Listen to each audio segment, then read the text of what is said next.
Leadership trades, leadership ফিচার্সগুলো আছে, এগুলো যদি আমরা খেয়াল করি তাহলে দেখব যে এগুলো দিয়ে তিনি পুরো একটা জাতি, একটা ভূখণ্ডের জীবনধারা পাল্টে দিয়েছিলেন। তাহলে নেতৃত্বের দিক থেকে অ্যাজ এ লিডার তিনি কতটা সফল এটা খুব ক্লিয়ার আমাদের কাছে। আমরা এখন দেখার চেষ্টা করব যে রাসূল সাল্লাল্লাহু আলাইহি ওয়াসাল্লামের লিডারশিপটা আসলে কোন ধরনের লিডারশিপ ছিল, কোন ধরনের নেতৃত্ব ছিল, এবং সেখান থেকে বর্তমান সময়ে আমরা কি করে যুগোপযোগী নেতৃত্ব তৈরি করতে পারি। প্রথম যেটা বলতে হবে সেটা হচ্ছে আল্লাহ রাসূল সাল্লাল্লাহু আলাইহি ওয়াসাল্লামের নেতৃত্বটা ছিল সার্ভেন্ট লিডারশিপ। সার্ভেন্ট লিডারশিপ মানে হচ্ছে কাজের মধ্য দিয়ে নেতা হওয়া। বেসিক্যালি আপনি যখন মানুষের কাজে লাগবেন বা কাজে আসবেন তখনই আপনি নেতা। যদি আপনাকে সমাজে কোনো কাজে না লাগে, সমাজে যদি আপনি রেলেভেন্ট হতে না পারেন, কাউকে সাপোর্ট করতে না পারেন, গাইড করতে না পারেন, তাহলে তো নেতা হয়ে ওঠা আপনার পক্ষে সম্ভব হবে না। তাহলে যদি কাজে লাগা যায় মানুষের, আপনি যদি কাজে লাগেন, আপনি যদি মানুষের উপকারে আসেন, তাহলে by default you are a leader.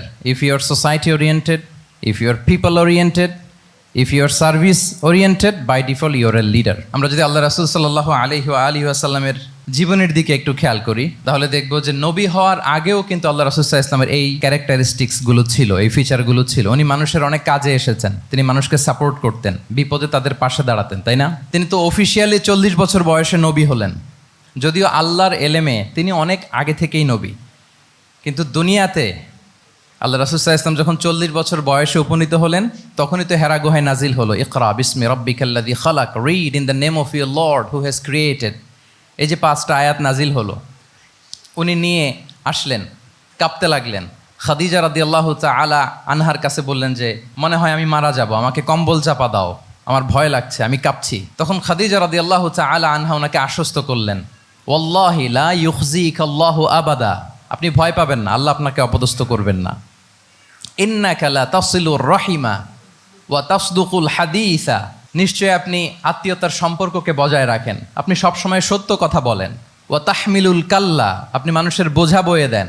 ওয়া তাকসিবুল মা'দুমা, যার উপার্জন করার কোনো সক্ষমতা নেই তার জন্য আপনি উপার্জন করেন, তাকে আপনি ফিনান্সিয়াল সাপোর্ট করেন। ওয়া তাকরিউদ দাইফা, আপনি মেহমানকে খাওয়ান। ওয়া তুঈনু আলা নাওয়াইবিল হক, সত্য যেখানে বিপন্ন সেখানে আপনি সত্যের বীর সেনানী হয়ে দাঁড়িয়ে যান। তো এই ফিচার যাদের মধ্যে থাকে এমন ব্যক্তিত্বকে আল্লাহ তাআলা কখনোই অপমান করতে পারেন না। আপনি চিন্তিত হবেন না, ডোন্ট ওয়ারি অ্যাবাউট ইট, কোনো ভয় নাই, কোনো চিন্তা নাই, আপনি আশ্বস্ত হন। তাহলে দেখেন এই যে 6টা গুণের কথা খাদিজা রাদিয়াল্লাহু তাআলা আনহা বললেন, এগুলো কিন্তু রাসূল সাল্লাল্লাহু আলাইহি ওয়াসাল্লাম নবী হওয়ার আগের গুণ। অর্থাৎ 40 বছর বয়সে তিনি উপনীত হওয়ার আগেই ওনার এই অভ্যেস ছিল যে উনি অন্যের বোঝা বইয়ে দিতে হেল্প করতেন, মানুষকে সাপোর্ট করতেন। যার উপার্জন করার সুযোগ নাই, ক্ষমতা নাই, তাকে তিনি উপার্জন করে দিতেন, মানে তাকে ফিনান্সিয়ালি সাপোর্ট করতেন, মেহমান খাওয়াতেন। তার মানে নবী হওয়ার আগেই উনি জনকল্যাণমূলক কাজে নিজেকে সম্পৃক্ত রেখেছেন। মানুষকে তিনি সাপোর্ট করতেন, মানুষকে হেল্প করতেন, উনি মানুষের কাজে লাগতেন। আর যে মানুষের কাজে লাগে, মানুষের উপকারে আসে, জনকল্যাণমূলক কাজে নিজেকে সম্পৃক্ত রাখে, বাই ডিফল্ট সে নেতা, বাই ডিফল্ট সে কি নেতা হয়ে যায়। তাহলে to serve before to lead, নেতৃত্ব এটা আসলে পজিশনের সাথে সম্পৃক্ত না, ইটস অল অ্যাবাউট ইনফ্লুয়েন্স। আপনার বাবা নেতা ছিল, আপনি ছেলে, তো আপনি নেতা, এটাকে নেতৃত্ব বলে না। আপনি যদি মানুষকে প্রভাবিত করবার ক্ষমতা হাসিল করেন, মানুষের কাজে আসেন, আপনাকে যদি সমাজে কাজে লাগে, আপনি মানুষকে সাপোর্ট করেন, তখন আপনি নেতা হয়ে ওঠেন। তাহলে রাসূল সাল্লাল্লাহু আলাইহি ওয়াসাল্লামের লিডারশিপটা যদি বুঝতে হয়, প্রথম কথা হচ্ছে ওনার লিডারশিপের প্যাটার্নটা ছিল সার্ভেন্ট লিডারশিপ, মানে সার্ভিস দেওয়ার মধ্য দিয়ে উনি নেতা বনে গেছেন। নবী হওয়ার আগেই ওনার মধ্যে এই ট্রেড ছিল, উনি মানুষকে সার্ভিস দিতেন। আরবিতেও একটা কথা আছে, সাইয়্যিদুল কওমি খাদিমুহুম, মানে যিনি সমাজের নেতা তিনি হবে সমাজের সবচেয়ে বড় খাদেম। যিনি নেতা হবেন তিনি সমাজের সবচেয়ে বড় কি হবেন? খাদেম হবেন। আমি টোটাল 12টা পয়েন্ট আলোচনা করবার চেষ্টা করবো ইনশাআল্লাহ। প্রথম পয়েন্টটা হচ্ছে সার্ভেন্ট লিডারশিপ, মানে to serve before to lead. নেতা হওয়ার আগে খাদেম হইতে হবে। কি হইতে হবে? খাদেম হইতে পারলে আপনি বাই ডিফল্ট নেতা। তাহলে আল্লাহ রাসূল সাল্লাল্লাহু আলাইহি ওয়াসাল্লামের নেতৃত্বের প্রথম কথা হচ্ছে ওনার লিডারশিপ প্যাটার্নটা ছিল সার্ভেন্ট লিডারশিপ, এটা হচ্ছে নাম্বার 1। 2 নম্বর কথা হচ্ছে নেতৃত্বের জন্য যেটা লাগে সেটা হচ্ছে কম্পিটেন্স। কিছু কম্পিটেন্স লাগে, এর মধ্যে অন্যতম কম্পিটেন্স হচ্ছে অ্যালোকুয়েন্স, বাগ্মিতা, বক্তব্যের পারঙ্গমতা, এটা লাগে। মানে যিনি নেতা হবেন তিনি কথা বলতে জানতে হবে, কথা বলতে পারতে হবে। এবার বলেন তো আল্লাহ রাসূল সাল্লাল্লাহু আলাইহি ওয়াসাল্লামের এই কোয়ালিটিটা ছিল কি ছিল না? অসাধারণ কমিউনিকেশন স্কিল ছিল আল্লাহ রাসূল সাল্লাল্লাহু আলাইহি ওয়াসাল্লামের। এবং ওনার পাবলিক স্পিকিং এর যে কি দক্ষতা আমরা ওনার বিভিন্ন বক্তব্যে, ওনার জুমার খুতবায়, ওনার বিভিন্ন আলোচনায়, বক্তব্যগুলো থেকে আমরা বুঝতে পারি। তাহলে নেতা হইতে হলে তার এলোকোয়েন্স লাগে, বাগ্মিতা লাগে। একজন মানুষ সর্বপ্রথম কোন জিনিসের প্রেমে পড়ে জানেন? কথার প্রেমে পড়ে। কিসের? কথার প্রেমে পড়ে। কথার ধরন, কণ্ঠস্বর, তার অ্যাটিটিউড, তার শব্দের জাদু, এটা মানুষের হৃদয়কে জয় করে ফেলে। আল্লাহ রাসূল সাল্লাল্লাহু আলাইহি ওয়া আলিহি ওয়াসাল্লাম তিনি নিজেও বলেছেন, ওয়া ইন্না মিনাল বায়ানি লা সিহরা, কিছু কিছু বক্তব্যের মধ্যে জাদু আছে। তো রাসূল সাল্লাল্লাহু আলাইহি ওয়াসাল্লামের এই এলোকোয়েন্স ছিল, এলোকোয়েন্স। তিনি বলতেন, উতিতু জাওয়ামিউল কালিম, আল্লাহ তাআলা আমাকে সর্বমর্ম বাচন ভঙ্গির অধিকারী করেছেন। মানে উনি যেটা বলতেন এটা ছিল very precise in wording but comprehensive in meaning. এটার যে দোতনা, এটার যে appeal to the heart of the people, to the heart of the listener, এটা অসাধারণ, মানুষের হৃদয়কে জয় করে ফেলতো। আল্লাহু আকবার। তাহলে নেতা হইতে হইলে তার কমিউনিকেশন স্কিল লাগবে। কি বলেন? লাগবে। এখন নেতা আসছে, উনি বক্তব্য করতে পারতেছে না, তাহলে কি নেতা হইতে পারবে? তাহলে পাবলিক স্পিকিং, কমিউনিকেশন স্কিল, এটা ইটস এ মাস্ট, এটা নেতার লাগবে। যেমনটি রাসূলুল্লাহ সাল্লাল্লাহু আলাইহি ওয়া আলিহি ওয়াসাল্লামের ছিল। উনি সর্বমর্ম বাচন ভঙ্গির অধিকারী ছিলেন। বলতেন কম, কিন্তু এটার অ্যাপিল ছিল অনেক বেশি, এটার ব্যাখ্যা হয়ে যেত অনেক। রাসূল সাল্লাল্লাহু আলাইহি ওয়াসাল্লামের সবচাইতে বড় ভাষণটি ছিল বিদায় হজের ভাষণ, খুব সম্ভবত। ওই ভাষণের টেক্সটগুলোকে যদি একসাথে করা হয়, আমার মনে হয় 10 মিনিটের বেশি লাগবে না ওই টেক্সটগুলো পড়তে। তার মানে সবচাইতে বড় যে ভাষণ ওনার, ওটা কত ছিল? 10 থেকে 12 মিনিটের ভাষণ ছিল। আমরা তো ঘন্টার পর ঘন্টা বক্তব্য করি, তারপরেও তো আমরা মানুষের মনকে খুশি করতে পারি না। উনি সেই যে 1400 বছর আগে 10 মিনিটের একটা ছোট্ট ভাষণ দিলেন, গোটা বিশ্ব আজও হাবুডুবু খায় ওই ভাষণের ভেতর, ঠিক কিনা বলেন? তাহলে উতিতু জাওয়ামিউল কালিম, আমি সর্বমর্ম বাচনভঙ্গির অধিকারী। সুবহানাল্লাহ, ভেরি প্রেসাইজ এন্ড ক্লিয়ার। কতটা প্রেসাইজ এন্ড ক্লিয়ার ছিল রাসূল সাল্লাল্লাহু আলাইহি ওয়াসাল্লামের বক্তব্য? আম্মা জান আয়েশা রাদিয়াল্লাহু তাআলা আনহা বলেন, লাউ আদ্দাহুল আদ্দু লা আহসাহু, তিনি যখন বক্তব্য করতেন, কেউ যদি চাইতো যে দেখি কয়টা শব্দ বললেন বক্তব্যে, কয়টা বাক্য বললেন, চাইলে মুহূর্তে গুনে ফেলা যেত সেটা। এত প্রেসাইজ এন্ড ক্লিয়ার বক্তব্য ছিল যে তিনি কয়টা বাক্য ব্যবহার করেছেন, কয়টা শব্দ ইউজ করেছেন এই বক্তব্যে, চাইলে যে কেউ গুনে ফেলতে পারত। এবং তিনি খুবই শুদ্ধ আরবিতে কথা বলতেন, আফসাহুল লিসান ছিলেন। বিশুদ্ধ ভাষায় কথা বলতে পারা এটা অনেক জরুরি। রাসূল সাল্লাল্লাহু আলাইহি ওয়াসাল্লাম অত্যন্ত বিশুদ্ধ আরবিতে কথা বলতেন, এবং বিশুদ্ধ আরবি জানাটা বা বিশুদ্ধ ভাষাটা এত জরুরি যে আল্লাহ তাআলা তার প্রিয় হাবিবকে এই বিশুদ্ধ ভাষা শেখানোর জন্য মায়ের বুকের দুধ খাওয়া থেকে বঞ্চিত রেখেছিলেন। আমি আবারও বলছি, বিশুদ্ধ ভাষাটা এত জরুরি যে আল্লাহ তাআলা তার প্রিয় হাবিবকে মায়ের বুকের দুধ থেকে বঞ্চিত রেখেছেন শুধু বিশুদ্ধ ভাষার জন্য। তিনি কিন্তু মায়ের বুকের দুধ খেতে পারেন নাই। হালিমাতু সাদিয়ার সাথে সেই বনু সাদ গোত্রে চলে গিয়েছেন, সেখানে ছিলেন। হালিমাতু সাদিয়া ওনাকে দুধ খাইয়েছেন। এরপরে যখন মরুভূমির চমৎকার পরিবেশে একেবারে বিশুদ্ধ আরবি তিনি শিখেছেন, আবার শিশু মুহাম্মদ সাল্লাল্লাহু আলাইহি ওয়াসাল্লামকে তিনি তার মায়ের কাছে ফিরিয়ে দিয়েছেন। তাহলে চিন্তা করে দেখেন যে বিশুদ্ধ ভাষার জন্য মায়ের বুকের দুধকে স্যাক্রিফাইস করা হয়েছে। আল্লাহু আকবার। তাহলে আম্মা জান আয়েশা রাদিয়াল্লাহু তাআলা আনহা বলতেন, লাউ আদ্দাহুল আদ্দু লা আহসাহু, চাইলে যে কেউ গুনতে পারতো যে তিনি প্রিয় নবীজি কয়টা বাক্য বললেন, কয়টা শব্দ। এত প্রেসাইজ এন্ড ক্লিয়ার ছিল। অন্য বর্ণনায় এসেছে, কানা ইয়াতাকাল্লামু বিকালামিন বাইনাহু ফাসলুন, তিনি এমনভাবে কথা বলতেন, কথার মাঝখানে মাঝখানে পজ দিতেন। কে দিতেন? পজ দিতেন, মানে একটু থামতেন যাতে করে শ্রোতারা বুঝতে পারে। ইয়াতাকাল্লামু বিকালামিন বাইনাহু ফাসলুন, বলতে বলতে মাঝে মাঝে একটা পজ দিতেন যাতে সবাই বুঝতে পারে। ইয়াহফাযুহু মান জালাসা ইলাই, আশেপাশে যারা বুঝতো, তারা বসতো, তারা সহজে এটা মুখস্থ করে ফেলতে পারে। পজ দিয়ে দিয়ে, থেমে থেমে, এত চমৎকার করে ওনার প্রেজেন্টেশন ছিল, বক্তব্য মালাগুলো ছিল, ফলে যারা শুনতেছে ইজিলি মুখস্থ করে ফেলতে পারত। এবং গুরুত্বপূর্ণ কথা তিনি এমফাসাইজ করতেন, 3 বার বলতেন। একবার তিনি বলতেছেন, আত্তাকওয়া হা হুনা হা হুনা হা হুনা ওয়া ইউশিরু ইলা সাদরিহি সালাসা মাররাত, তাকওয়াকে তিনি এখানে রেফার করেছেন। আমরা তো মনে করি তাকওয়া সব ঢুকে গেছে এইখানে, তাকওয়া ঢুকে গেছে টুপিতে, তাকওয়া ঢুকে গেছে জামাতে, এগুলো তাকওয়ার একটা নমুনা। কিন্তু আল্লাহ রাসূল সাল্লাল্লাহু আলাইহি ওয়াসাল্লাম বলেছেন তাকওয়া এখানে এখানে এখানে, এভাবে 3 বার তিনি ইঙ্গিত করেছেন। গুরুত্বপূর্ণ কথাকে তিনি এভাবে এমফাসাইজ করতেন। মাঝে মাঝে এমন আবেগঘন বক্তব্য উপস্থাপন করতেন, সাহাবারা অশ্রুসিক্ত হতো। ওয়াজিলাত মিনহাল কুলুব যারাফাত মিনহাল উয়ুন, সাহাবারা বলতেন যে আমরা অশ্রুসিক্ত হতাম, আমাদের হৃদয় বিগলিত হতো। এত চমৎকার মর্মস্পর্শী বক্তব্য তিনি করতেন। এটা প্রেক্ষাপটের আলোকে। আবার যুদ্ধের ময়দানে যখন কমান্ড করতেন, তখন আলা সাউতু ওয়াশতাদ্দা গদাবু, তিনি রেগে যেতেন, উঁচু কণ্ঠে তিনি কথা বলতেন, মনে হচ্ছে একজন সেনাবাহিনীর কমান্ডার তার ব্যাটালিয়নকে কমান্ড করছেন। আল্লাহু আকবার।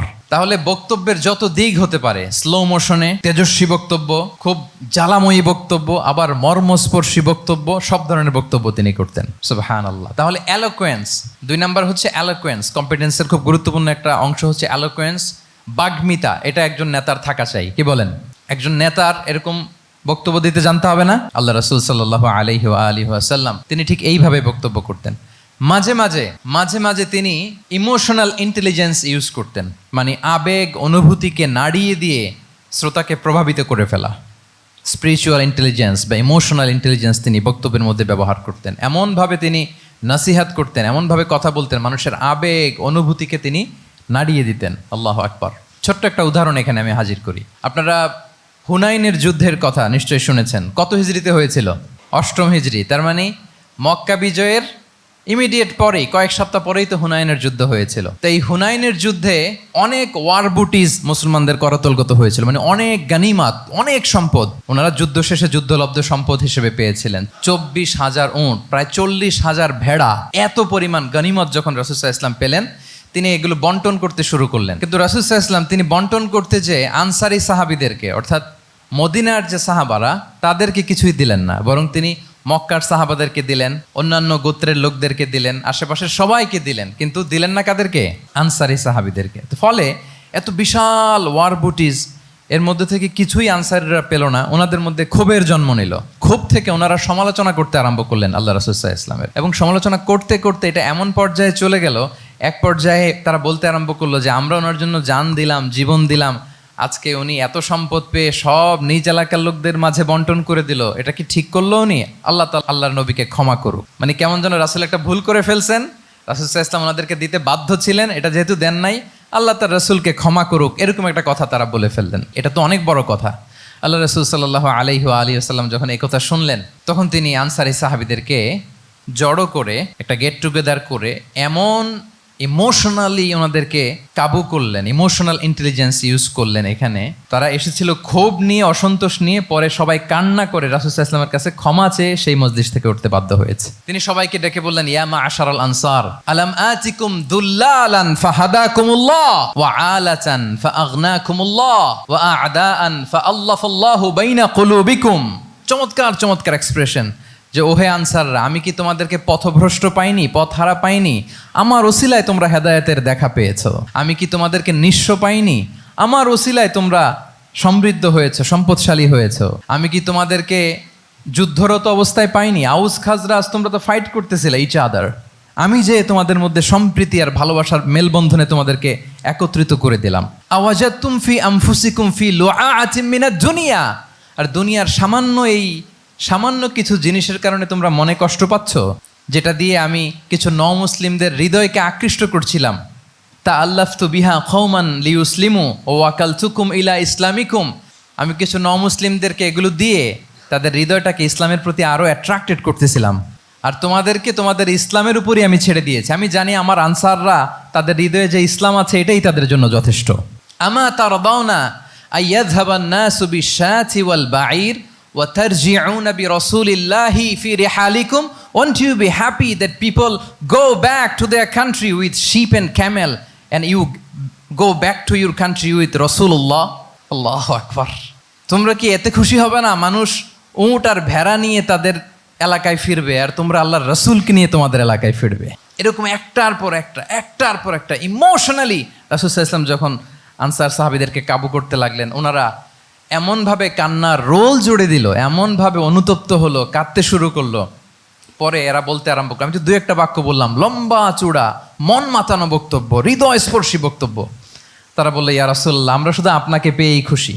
রাসূল সাল্লাল্লাহু আলাইহি ওয়াসাল্লাম বলেন, গোটা বিশ্বের মানুষ যদি এই পথ ধরে আর আনসারীরা যদি এই পথ ধরে, আমি এই পথ ছেড়ে দিয়ে আনসারীদের পথে হাঁটবো। আল্লাহ তুমি আনসারদের ক্ষমা করো, তাদের সন্তানদের ক্ষমা করো, তাদের নাতিদেরকে ক্ষমা করো। এভাবে মর্মস্পর্শী বক্তব্য যখন ইমোশনাল ইন্টেলিজেন্স দিয়ে যখন রাসূল সাল্লাল্লাহু আলাইহি ওয়াসাল্লাম বললেন, সব আনসারী সাহাবারা কাঁদতে আরম্ভ করলেন।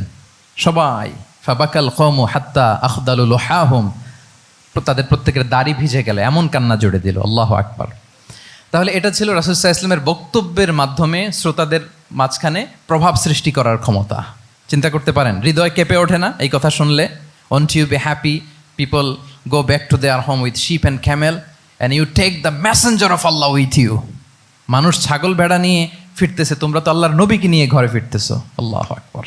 তাহলে এই কম্পিটেন্সটা লাগে একজন নেতার, তিনি এরকম মর্মস্পর্শী বক্তব্য দিতে জানতে হবে। 3 নাম্বার হচ্ছে কম্পেশন, মানে সফট হার্টেড, দয়াদ্র হৃদয় হতে হবে।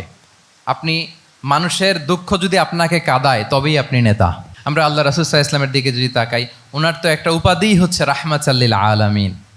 আল্লাহ রাসূল সাল্লাল্লাহু আলাইহি ওয়াসাল্লামের উপাধি কি? ওমা আরসালনাকা ইল্লা রাহমাতাল লিল আলামিন, we have not sent you but as mercy for all the worlds. নবী হে, আপনাকে সবার জন্য আমি মার্সি করে পাঠিয়েছি, রাহমা করে পাঠিয়েছি। আপনি সবার জন্য রহমত, মানুষের জন্য, ম্যানকাইন্ড, জিনকাইন্ড, অ্যানিমালস, সবার জন্য আপনি রাহমা। রাসূল সাল্লাল্লাহু আলাইহি ওয়াসাল্লাম কতটা দয়াদ্র ছিল।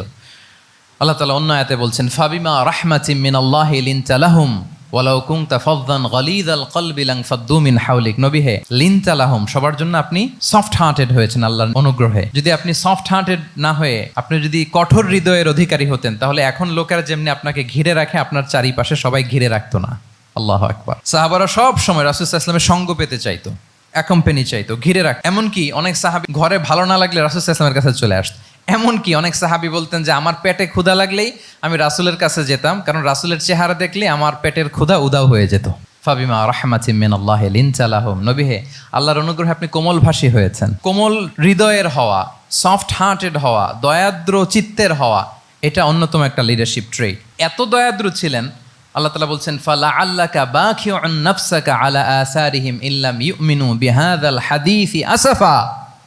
রাসূল সাল্লাল্লাহু আলাইহি ওয়াসাল্লাম বারবার মক্কার কুরাইশদের কাছে যেত, বারবার কাফিরদের কাছে যেত, যেন তারা ঈমান আনে, যেন তারা খারাপ রাস্তা ছেড়ে দিয়ে ভালো রাস্তায় আসে। বারবার চিন্তা করতো যে ইস, কেন তারা লা ইলাহা পড়ে না, কেন তারা সত্যের পথে ফিরে আসে না। হায় রে, একটুর জন্য তো তারা সামান্য আমার কথাটা শুনলেই তো বেঁচে যেত, ইস একটু আমার কথা মানলেই তো জাহান্নাম থেকে বেঁচে যেত। এরকম অস্থির হয়ে তাদের পেছনে ছুটতেন।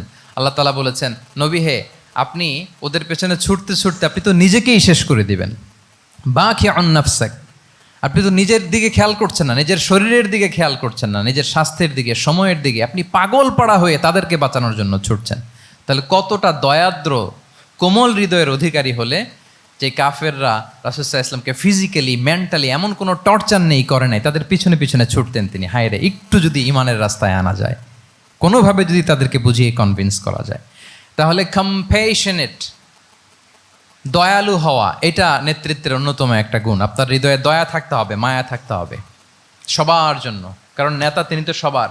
লেটসে বাংলাদেশের যিনি প্রধানমন্ত্রী হবেন, আরও রেলেভেন্ট হয়ে যাচ্ছে এখন কথা, সামনে তো নির্বাচন আসতেছে, সো কেউ না কেউ তো প্রধানমন্ত্রী হবে। তো উনি যখন প্রধানমন্ত্রী হবে ধরেন, তো উনি কি শুধু ওনার দলের প্রধানমন্ত্রী হবেন?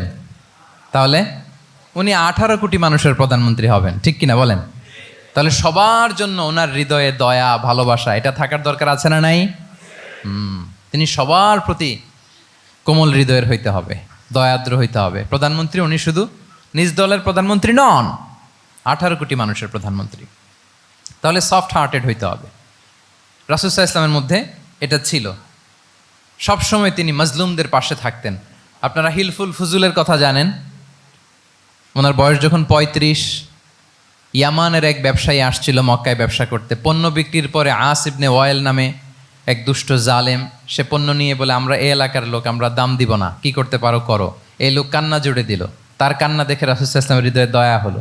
তিনি ওনার চাচা জুবাইর ইবনে আব্দুল মুত্তালিব সহ ওনার মতো যারা ইয়াং স্টার আছে সবাইকে নিয়ে একটা সংঘ করলেন। এটাই তো হালাফুল ফুদুল, মূলত নাম হচ্ছে হালাফুল মুত্তাইয়িবিন। জাহিলি যুগে ওনাদের প্রথা ছিল, কোনো একটা ভালো কাজে কেউ যখন এক হতো, রং ভর্তি বালতির ভেতরে হাত ঢুকিয়ে তারা পাথরের মধ্যে ওই হাতের ছাপ দিত, সবাই ওইখানে ছাপ দিত। ফলে কাইন্ড অফ কভেনেন্ট, এটা একটা চুক্তির মতো, যে আমরা চুক্তিবদ্ধ হলাম, এগ্রিমেন্ট করলাম যে আমরা সবাই এক। তো রাসূল সাল্লাল্লাহু আলাইহি ওয়াসাল্লাম ওনার মতো ইয়াংস্টারদেরকে নিয়ে এই হালাফুল মুত্তাইয়িবিন বা হালাফুল ফুদুল করেছেন। এবং এটার মূল কথা ছিল, মূল স্লোগান ছিল, নাহনু মাআল মাজলুম দিদ্দা যালিম, আমরা সবসময় মাজলুমের পক্ষে থাকবো, জালিমের বিপক্ষে। এটা ছিল হিলফুল ফুজুলের কি মূল শিক্ষা। এইভাবে সব সময় তিনি মাজলুমদের সাথে ছিলেন। শ্রমিক সাহাবীদেরকে বড্ড ভালোবাসতেন, শ্রমজীবীদেরকে বড্ড ভালোবাসতেন। এমনকি বিদায় হজের মতো এরকম গুরুত্বপূর্ণ ভাষণও শ্রমজীবীদের কথা বাদ যায়নি, গরিবদের কথা বাদ যায়নি। আরে কা আকুম আতইমুহুম মিম্মা তাকুলুন ওয়ালবাসুহুম মিম্মা তালবাসুন। খবরদার, সেদিনও বলেছিলেন সেই বিদায় হজের ভাষণে, তোমরা তোমাদের শ্রমজীবী লোকদের কথা ভুলে যেও না, তোমাদের স্টাফদের কথা, তোমাদের দাস দাসীদের কথা। তোমরা যা খাবে সেখান থেকে তাদেরও খাওয়াবে, তোমরা যে পোশাক পরবে সেখান থেকে তাদেরও পোশাকের ব্যবস্থা করবে। আল্লাহু আকবার। তাহলে রাহমাতাল্লিল আলামিন, তিনি ছিলেন কম্পেশনের, দয়ালু হৃদয়ের অধিকারী। 4 নম্বরে হচ্ছে ইন্টেগ্রিটি। ইন্টেগ্রিটি মানে সততা, নৈতিকতা থাকতে হবে। এটা অন্যতম একটা লিডারশিপ ট্রেইট।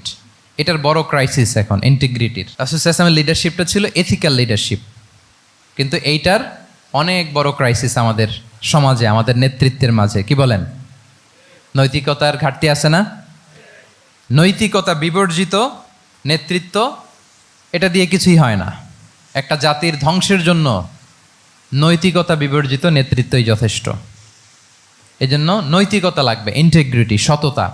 আমরা যদি আল্লাহ রাসূল সাল্লাল্লাহু আলাইহি ওয়াসাল্লামের নেতৃত্বের দিকে তাকাই, ওনার সততা, ওনার সত্যবাদিতা, ওনার আমানতদারিতা নিয়ে যদি আমরা একটু সিরাতের পরতে পরতে খেয়াল করি, এমনকি নবী হওয়ার আগে যদি খেয়াল করি, তাহলে দেখব যে মক্কার লোকেরা আল্লাহ রাসূল সাল্লাল্লাহু আলাইহি ওয়াসাল্লামকে আস-সাদিক, আল আমিন উপাধিতে ভূষিত করেছেন। সুবহানাল্লাহ, মানে সত্যবাদী, ট্রুথফুল অ্যান্ড ট্রাস্টওয়ার্দি। স্বয়ং মক্কার লোকেরা, মক্কার মুশরিকরা রাসূল সাল্লাল্লাহু আলাইহি ওয়াসাল্লামকে উপাধি দিয়েছিলেন আল আমিন। কি উপাধি দিয়েছিলেন? আল আমিন। তার মানে কখনো মিথ্যা বলেননি, কখনো আমানতের খেয়ানত করেননি। যখন আয়াত নাজিল হলো ওয়া আনজির আশিরাতাকাল আকরাবিন, হে নবী আপনি আপনার নিকট আত্মীয়দেরকে সতর্ক করুন জাহান্নামের আযাবের, তিনি সাফা পাহাড়ের চূড়ায় উঠে গেলেন, ডাকতে আরম্ভ করলেন, ও মক্কার লোকেরা, ও আমার আত্মীয়রা, আমি যদি বলি এই পাহাড়ের পেছনে একদল ঘোড় সাওয়ার সশস্ত্র ব্যাটালিয়ন তোমাদেরকে এখনই অ্যাটাক করবে, তোমরা কি বিশ্বাস করবে? আকুনতুম মুসাদ্দিকিয়া, আমার কথা বিশ্বাস করবে? মক্কাবাসী এক বাক্যে কি বলেছিল জানেন? তারা বলেছিল নাম, অবশ্যই বিশ্বাস করবে। কেন বিশ্বাস করবে? বলে যে মা জাররাবনা আলাইকা ইল্লা সিদকা, we have never ever experienced a single lie from you in our life. আমরা জীবনে কোনোদিন তোমার মিথ্যা বলতে শুনি নাই। আল্লাহু আকবার। কি নিঃসংকোচ স্বীকৃতি এলাকার লোকদের। এইটা আমাদের সমাজে অনেক বড় ক্রাইসিস, আমানতদারিতা, ট্রাস্টওয়ার্দিনেস। সো এখান থেকে আমাদের শিখতে হবে, অনেক কিছু রিভাইজ করতে হবে আমাদেরকে। এই যে নতুন বাংলাদেশের চমৎকার সময় এসেছে, আর 54 বছরও হয়তো আমরা এই সুযোগ পাবো না। এজন্য আমাদেরকে শিখতে হবে রাসূল সাল্লাল্লাহু আলাইহি ওয়াসাল্লামের যে ইন্টিগ্রিটি, ওনার যে ট্রাস্টওয়ার্দিনেস, এই আমানতদারিতা থেকে আমাদেরকে শিখতে হবে। তাহলে নেতাকে আস্থার জায়গা তৈরি করে নিতে হয়। রাসূল সাল্লাল্লাহু আলাইহি ওয়াসাল্লাম এটা ধীরে ধীরে তৈরি করেছেন। আপনারা জানেন যে উনি নবুয়তের আগে পার্টনারশিপে বিজনেস করতেন খাদিজা রাদিয়াল্লাহু তাআলা আনহার সাথে, মানে খাদিজা রাদিয়াল্লাহু তাআলা আনহার ইনভেস্টমেন্ট আর উনি শ্রম দিতেন। তো উনি সিরিয়াতে গিয়েছেন পণ্য নিয়ে, মালামাল নিয়ে। ওনার ব্যবসা বাণিজ্যের ধরন কেমন এটা দেখবার জন্য খাদিজা রাদিয়াল্লাহু তাআলা আনহা ওনার এক বান্ধবীকে পাঠিয়েছিলেন ওই ক্যারাভ্যানে, ওই কাফেলায়। নাম ছিল মাইসারা। তো মাইসারাকে বলেছে, মাইসারা তুমি দেখবা যে টাকা পয়সা আবার উল্টাপাল্টা করে কিনা, ঠিকঠাক মতো ব্যবসা করে কিনা, আমার huge investment, on behalf of me তুমি এই ক্যারাভ্যানে থাকবে আর দেখবে যে মোহাম্মদ ঠিকঠাক বিজনেসটা করে কিনা। আল্লাহু আকবার। মাইসারা এই সফর শেষে এসে খাদিজা রাদিয়াল্লাহু তাআলা আনহার কাছে এমন পজিটিভ রিভিউ দিয়েছে, এই রিভিউ শুনেই খাদিজা রাদিয়াল্লাহু তাআলা আনহা বিষ্ণু ইসলামকে বিয়ে করার জন্য রাজি হয়ে গেছেন। আলহামদুলিল্লাহ। মাইসারা এসে রিভিউ দিতে লাগলো যে মোহাম্মদ সে সবার চেয়ে আলাদা সাল্লাল্লাহু আলাইহি ওয়াসাল্লাম। তার ওঠা বসা, তার চলন বলন, তার কথন, তার ডিলিংস, তার লেনদেন সব আলাদা, অসাধারণ তিনি। মাইসারার রিভিউ শুনে আল্লাহু আকবার, খাদিজা রাদিয়াল্লাহু তাআলা আনহা তিনি অবাক হয়ে গেলেন এবং তিনি বিয়ের প্রস্তাব পাঠালেন। রাসূল সাল্লাল্লাহু আলাইহি ওয়াসাল্লামের এই আমানতদারিতায় মুগ্ধ হয়ে কি করলেন? বিয়ের প্রস্তাব পাঠালেন। তাহলে কি পরিমাণে ট্রাস্টওয়ার্দিনেস ওনার ছিল। আরো মজার ব্যাপার হচ্ছে মক্কার কুরাইশরা, মক্কার লোকেরা রাসূল সাল্লাল্লাহু আলাইহি ওয়াসাল্লামের কাছে এসে আমানতের সম্পদ গচ্ছিত রাখতো। আবু জাহেলের কাছে রাখতো না, উতবা, শাইবা, ওয়ালিদ ইবনে মুগিরা কারো কাছে রাখতো না। খেয়াল করে দেখেন, দল করে আবু জাহেলের, দল করে কার? কিন্তু আমানত রাখে কার বাসায়? কি অবাক করা কাণ্ড না? কর্মী হচ্ছে আবু জাহেলের, কিন্তু আমানতের সম্পদ রাখে কার কাছে? মুহাম্মদ সাল্লাল্লাহু আলাইহি ওয়াসাল্লামের বাসায়। রাসূল সাল্লাল্লাহু আলাইহি ওয়াসাল্লাম যেদিন হিজরত করবেন, উনি সাইয়েদনা আলী রাদিয়াল্লাহু তাআলা আনহুকে অ্যাসাইন করে গিয়েছেন যে আলী তুমি থাকো, তুমি কয়েকদিন পরে মদিনায় হিজরতে যাবা, আমার কাছে যত আমানতের সম্পদ আছে এগুলো তুমি আগে বিলি করে তারপরে যাবে। রাসূল ইসলাম আবু বকর রাদিয়াল্লাহু তাআলা আনহুকে নিয়ে চলে গেলেন। আলী রাদিয়াল্লাহু তাআলা আনহুর টানা 3 দিন লেগেছে যে ডেপোজিটগুলো রাসূল সাল্লাল্লাহু আলাইহি ওয়াসাল্লামের কাছে ছিল, আমানতের যেই জিনিসগুলো ছিল এগুলো বন্টন করতে সাইয়েদনা আলী রাদিয়াল্লাহু তাআলা আনহু 3 দিন সময় নিয়েছেন। 3 দিন, এত পরিমাণ আমানতের সম্পদ রাসূল সাল্লাল্লাহু আলাইহি ওয়াসাল্লামের কাছে ছিল। আল্লাহু আকবার। তাহলে এই আমানতদারিতা, সততা, অনেস্টি, ট্রাস্টওয়ার্দিনেস এটা অনেক জরুরি নেতৃত্বের জন্য। নেতা হতে চাইলে তাকে আমানতদার হইতে হবে। যদি একজন ট্রু লিডার কেউ হতে চায় তার মধ্যে আমানতদারিতা চাই। কি চাই? আমানতদার। তাহলে ইন্টিগ্রিটি। 5 নম্বরে হচ্ছে গুড ইন্টারাকশন উইথ ফলোয়ার্স। নেতার তার ফলোয়ারের সাথে কি লাগবে? ভালো ইন্টারাকশন লাগবে, সুন্দর একটা সম্পর্ক লাগবে, ভালো বোঝাপড়া চাই। একজন ভালো নেতৃত্বের বৈশিষ্ট্য হচ্ছে নেতা তার ফলোয়ারের সাথে কি করবে? ইন্টারেক্ট করবে। এখানেই বস আর লিডারের মধ্যে পার্থক্য। বস কি করে? অর্ডার করে শুধু। বসের কাজ হচ্ছে এই ডুজ অ্যান্ড ডোন্টস বলে দেয়, এইটা করা যাবে ওইটা করা যাবে, মানে অর্ডার করে, ডিরেক্ট করে। কিন্তু লিডার কি করে? গাইড করে, মেন্টরিং করে, ইন্সপায়ার করে, মোটিভেট করে। So here is the difference between leader and boss. তাহলে বসই হওয়া যাবে না। নেতা হইতে চাইলে বসই হওয়া যাবে না। You have to interact with your followers. আপনার ফলোয়ারের সাথে ইন্টারাকশন লাগবে, তবেই আপনি নেতা। আমরা দেখি রাসূল সাল্লাল্লাহু আলাইহি ওয়াসাল্লামের কেমন ইন্টারাকশন ছিল। রাসূল সাল্লাল্লাহু আলাইহি ওয়াসাল্লাম যে কোনো বড় ডিসিশনে সাহাবাদের সাথে কনসালটেশন করতেন, পরামর্শ করতেন, তারপরে সিদ্ধান্ত নিতেন। ওয়াশাবিরহুম ফিল আমর, এই আয়াতের ভিত্তিতে তিনি সবার সাথে কি করে নিতেন? সাহাবাদের সাথে পরামর্শ করে নিতেন। আপনারা দ্বিতীয় হিজরির যে বদরের যুদ্ধের কথা জানেন। বদরের প্রান্তরটা মদিনা থেকে প্রায় 130 কিলো দক্ষিণ পশ্চিমে। তো ওখানে গেলেন মদিনা থেকে তিনি। যাওয়ার পরে এক জায়গায় তিনি সেনা ক্যাম্প স্থাপন করলেন। স্থাপন করার পরে হাব্বাব ইবনুল মুনজির রাদিয়াল্লাহু তাআলা আনহু তিনি জিজ্ঞেস করলেন, ইয়া রাসূলুল্লাহ, এই যে আপনি এই জায়গায় বদরের প্রান্তরে সেনা শিবির স্থাপন করলেন, সেনা ক্যাম্প স্থাপন করলেন, এটা কি আল্লাহর দেখিয়ে দেয়া কোনো জায়গা নাকি আপনার ইচ্ছায়? তিনি বললেন, আমানজিলান আনসালাকাল্লাহু লাইসা লানা আন নাতাকদ্দামাহু ওয়ালা নাতাআখারা আনহু। এটা কি একেবারে ফিক্সড আল্লাহর পক্ষ থেকে ওহী যে এখানেই শিবির স্থাপন করতে হবে, নাকি আমহুয়ার রায়ু ওয়াল হারবু ওয়াল মাকিদা, নাকি এটা যুদ্ধের কৌশল হিসেবে আপনি নিজ থেকে করেছেন? রাসূল সাল্লাল্লাহু আলাইহি ওয়াসাল্লাম বললেন, না, এটা কোনো ওহী না। আমার কাছে মনে হয়েছে, আমার যে অ্যানালিসিস, আমার মনে হয়েছে বদরের যুদ্ধে এখানেই আমাদের পজিশনিংটা হইলে ভালো হয়। হাব্বাব ইবনে মুনজির রাদিয়াল্লাহু তাআলা আনহু বলেন, না, ইদান লাইসা হাযা বিমানসিল ইয়া রাসূলুল্লাহ, তাহলে এইখানে যদি আপনার নিজ থেকে আপনি এটা ডিসাইড করেন, আমি আপনার অনুমতিক্রমে বলতে চাই ইয়া রাসূলুল্লাহ, এটা সুন্দর জায়গা হয়নি। সুন্দর জায়গা হয়নি? তাহলে কোথায়? হাব্বাব বললেন, ওইখানে, ওই যে বদরের একটা কুয়া আছে, এখানে পানির সোর্স আছে। আমরা যদি ওইখানে একটা ব্লকেট দিয়ে দাঁড়াতে পারি, তাহলে কোরাইশরা এসে আর পানি খেতে পারবে না। ওরা পানি না খেয়েই মরবে, যুদ্ধেও মরবে, পানির অভাবেও মরবে। আল্লাহু আকবার। এক মুহূর্ত দেরি করলেন না রাসূল সাল্লাল্লাহু আলাইহি ওয়াসাল্লাম। এই অপিনিয়ন পাওয়ার সাথে সাথেই বললেন, এই সেনা ক্যাম্প এখান থেকে উঠে হাব্বাব যেখানে বলেছে ওইখানে যে সেনা শিবির স্থাপন করো। 1 সেকেন্ডও দেরি করেন নাই। তাহলে কোনো ইগোইস্টিক ঝামেলা ছিল না। ভেরি অ্যাকোমোডেটিভ ছিলেন রাসূল সাল্লাল্লাহু আলাইহি ওয়াসাল্লাম।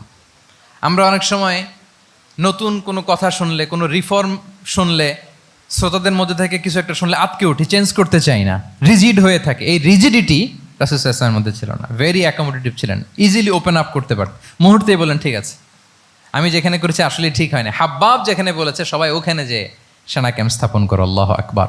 উনি চাইলে বলতে পারতেন, এই হাব্বাব, তুমি কি আমার চেয়ে বেশি বুঝো? আমি তো নবী, তুমি আমার উম্মাহ, আমার কাছে ওহী আসে। কোনো ধরনের আর্গুমেন্টে না যে সরাসরি রাসূল সাল্লাল্লাহু আলাইহি ওয়াসাল্লাম এটাকে মেনে নিলেন। আল্লাহু আকবার। তাহলে এই যে ইন্টারাকশন, দেখেন কত চমৎকার ইন্টারাকশন ছিল সাহাবীদের সাথে রাসূলুল্লাহ সাল্লাল্লাহু আলাইহি ওয়া আলিহি ওয়াসাল্লামের। তাহলে good interaction with your followers, এটা জরুরি। আমরা যদি খন্দকের ঘটনা দেখি, খন্দকের যে পরীক্ষা খনন করা হয়েছিল, এটা কিন্তু কোনো মদিনার বা মক্কার কোনো আরাবিয়ান সাহাবাদের কাছ থেকে এই পরামর্শ আসেনি। এসেছে কার কাছ থেকে? সালমান আল ফারিসি। বাড়ি কই? সেই ইরান, ইয়ামান না, ইরানে। উনি হি ওয়াজ পার্সিয়ান, উনি ইরান থেকে আসছে। তাহলে ইজিলি তিনি সাহাবীদের কাছ থেকে চমৎকার অপিনিয়ন আসলে সেটাকে পিক করতেন এবং তাদের সাথে চমৎকার ইন্টারাকশন ছিল। সাহাবীদের সাথে, ফলোয়ারদের সাথে ওনার কতটা গভীর ইন্টারাকশন ছিল, ছোট্ট একটা হাদিস বলে, হাদিসটা সহিহ, মুসনাদে আহমদ ইবনে হাম্বালে এসছে। আমি এই পয়েন্টটা শেষ করছি। রাসূল সাল্লাল্লাহু আলাইহি ওয়াসাল্লামের যুগে এক সাহাবী ছিল, তার নাম ছিল জাহির ইবনে হারাম আল আশজাঈ। জাহির, সাহাবীর নাম কি? সবাই বলুন, কি নাম? জাহির রাদিয়াল্লাহু তাআলা আনহু। উনি মদিনায় থাকতেন না, উনি মরুপল্লীতে থাকতেন, মানে বেদুইন ছিলেন আর কি। মদিনা তো শহর, সিটি, উনি সিটিতে থাকতেন না, উনি থাকতেন মরুপল্লীতে। ওখানে তিনি অর্গানিক ফলমূল শাকসবজি চাষ করতেন। রাসূল সাল্লাল্লাহু আলাইহি ওয়াসাল্লাম ওনার এই অর্গানিক ফলমূল আর শাকসবজি খুব পছন্দ করতেন, ফলে উনি প্রায়ই সেই মরুপল্লী থেকে রাসূল সাল্লাল্লাহু আলাইহি ওয়াসাল্লামের জন্য অর্গানিক ফ্রেশ ফ্রুট আর শাকসবজি মদিনায় নিয়ে আসতেন এবং এগুলো ফ্রিতে দিতেন রাসূল সাল্লাল্লাহু আলাইহি ওয়াসাল্লামকে অ্যাজ এ গিফট। উপহার হিসেবে রাসূল সাল্লাল্লাহু আলাইহি ওয়াসাল্লামকে মরুপল্লী থেকে চাষ করে আনা ফলমূল শাকসবজি দিতেন, আর কিছু শাকসবজি ফলমূল তিনি মদিনার বাজারে বিক্রি করতেন। তো একবার তিনি এসে রাসূল সাল্লাল্লাহু আলাইহি ওয়াসাল্লামকে অর্গানিক এই ফ্রুটগুলো দিয়ে বাকিগুলো মদিনার বাজারে বিক্রি করতেছেন। রাসূলুল্লাহ সাল্লাল্লাহু আলাইহি ওয়াসাল্লাম বাজার ভ্রমণে গেলেন, যে দেখে ওই তো জাহের, উনি আবার কানা রজুলান দামিমান, একটু কুৎসিত দেখতে, একটু খাটো কুৎসিত শ্যামবর্ণের ছিলেন। তো ওনাকে দেখেই রাসূল সাল্লাল্লাহু আলাইহি ওয়াসাল্লাম পিছন থেকে এরকম ঝাপটে ধরলেন। উনি তো আর দেখতে পারতেছেন না কে ধরলো। উনি বলে মান হাদা আরসিলনি, এই ছাড়ো ছাড়ো, কে কে, এই কোন লোক আমারে ধরলো, ছাড়ো ছাড়ো করে অস্থির। যখন পিছনে ফিরে দেখে আল্লাহ রাসূল সাল্লাল্লাহু আলাইহি ওয়াসাল্লাম এখন আর ছাড়াছাড়ি করে না, এখন ওনার পিঠটা রাসূল সাল্লাল্লাহু আলাইহি ওয়াসাল্লামের বুক মোবারকের দিকে আরো লাগাই দিচ্ছে এইভাবে। সুবহানাল্লাহ। এতক্ষণ বলে এই কে, ছাড়ো ছাড়ো, যখন দেখে রাসূল সাল্লাল্লাহু আলাইহি ওয়াসাল্লাম এখন আর তাড়াহুড়ো করতেছে না, এখন ওনার পিঠটা রাসূল সাল্লাল্লাহু আলাইহি ওয়াসাল্লামের বুক মোবারকের সাথে আরো ঠেলে দিচ্ছে।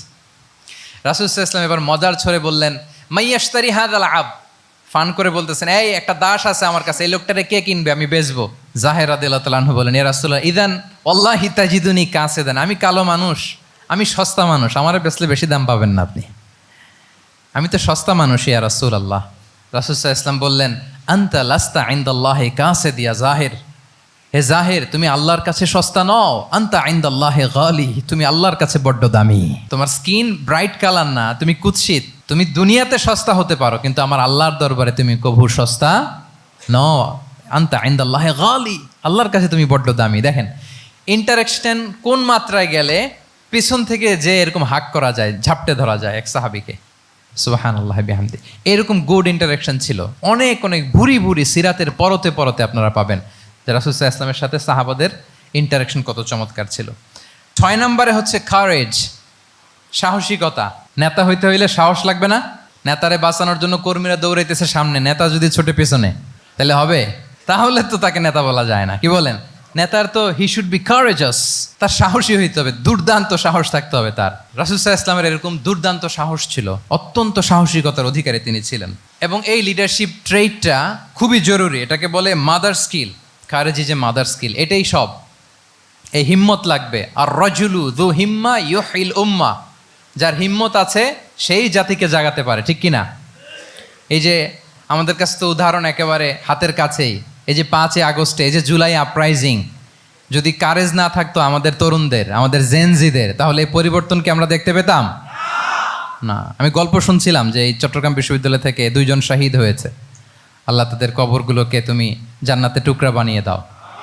এই যে আমাদের তরুণরা তাজা রক্ত দিয়ে একটা চেঞ্জ এনেছে, পরিবর্তন, এটা তো কারেজ, তাদের সাহসিকতার বহিঃপ্রকাশ, ঠিক কিনা? এটা লাগবে।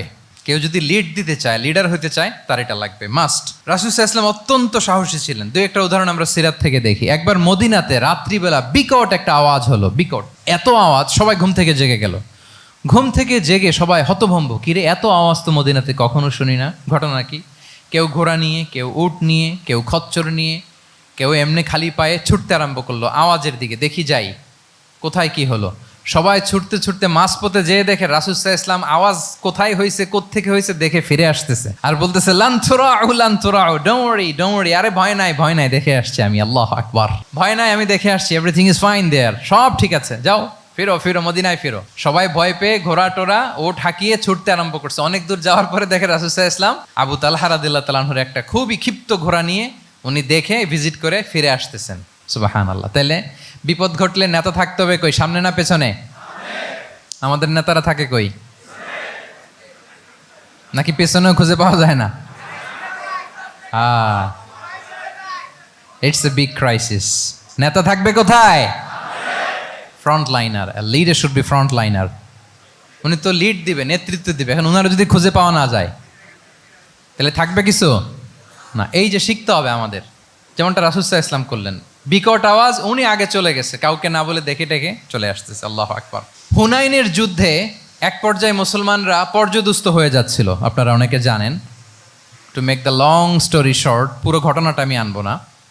সাহাবারা দিক বিদিক ছুটতে আরম্ভ করলো, পাহাড়ের উপর থেকে এমন প্রবল বেগে তীর ছোড়া হচ্ছিল, সাহাবারা টিকতে পারছিল না, কেউ এদিকে কেউ ওদিকে।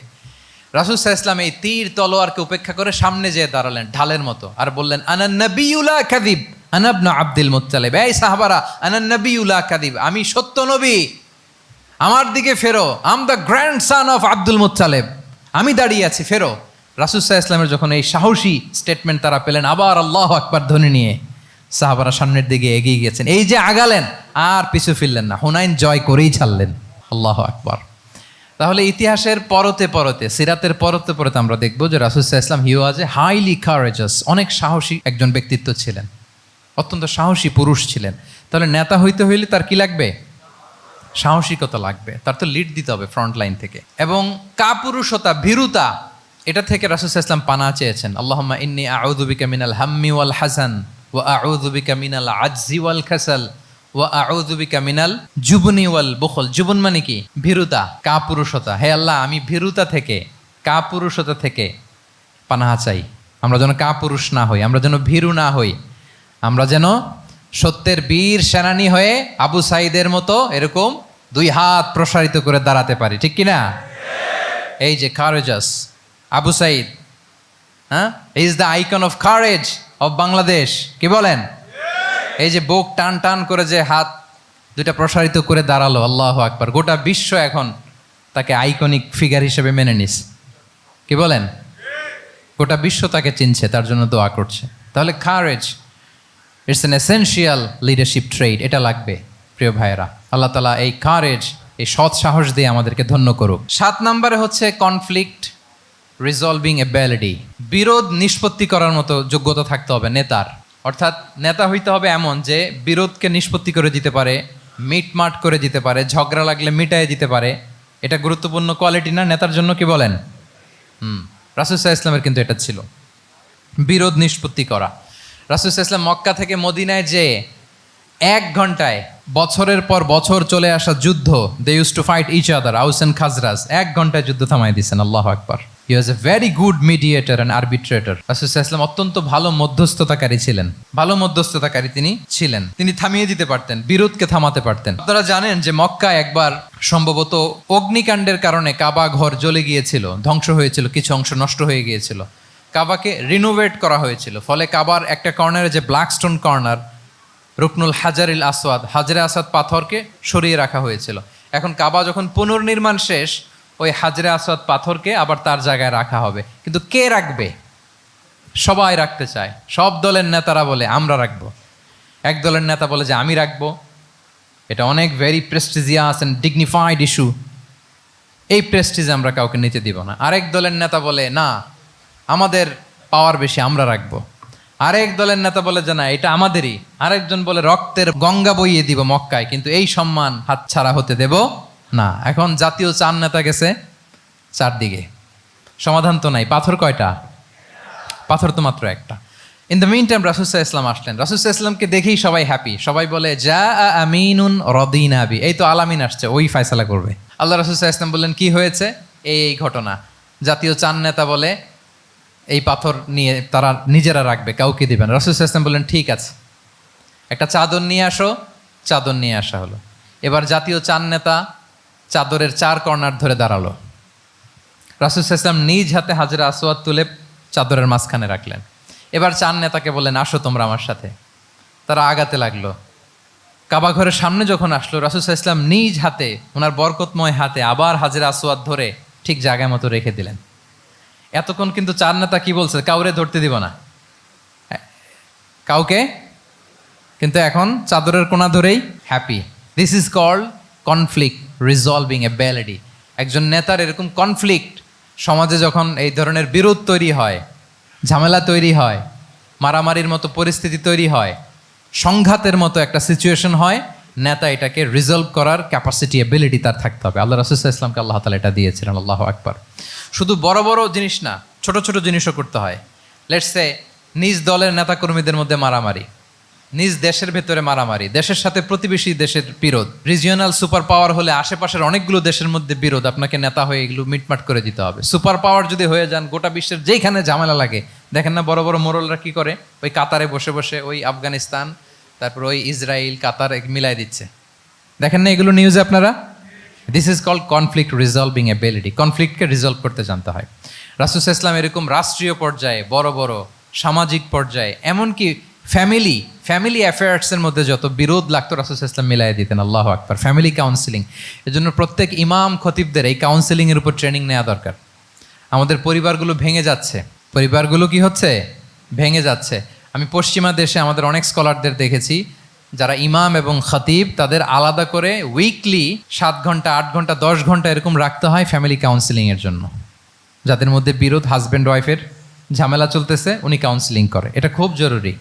আল্লাহ রাসূল সাল্লাল্লাহু আলাইহি ওয়াসাল্লাম এটা করতেন, সাহাবাদের মধ্যে করতেন, ইভেন নিজের স্ত্রীদের মধ্যেও করতেন। সহিহ বুখারীতে এসেছে ওনার স্ত্রীদের মধ্যে 2টা গ্রুপ ছিল। পজিটিভলি নেন, 2টা গ্রুপ, আবার এটা ওই গ্রুপ মনে করেন না।